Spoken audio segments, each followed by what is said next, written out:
A Scottish surfer says he prepared to die as he spent 32 hours drifting on the Irish Sea in freezing waters.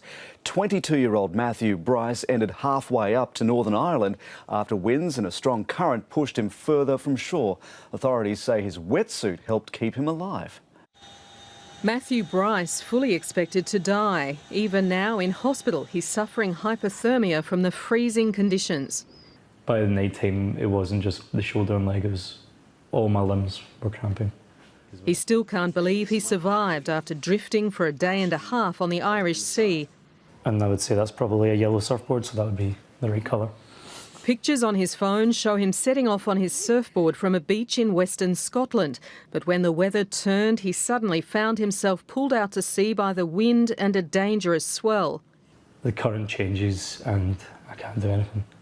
And all this time the wind's pushing me further and further and further out. Overcome with emotion, he describes how he clung to his board all night. By now he'd drifted halfway to Northern Ireland and didn't expect to survive. So I was watching the sunset. I'd pretty much made peace with all. And then I heard a helicopter. As night fell, a helicopter flew overhead. He lifted the board to flag his rescuers. And they flew right over and I thought they'd miss me. And they turned round. And they saved my life. His family can barely believe he was alive. You have this elation and then 20 minutes later you crash back down. You don't know what state he's in.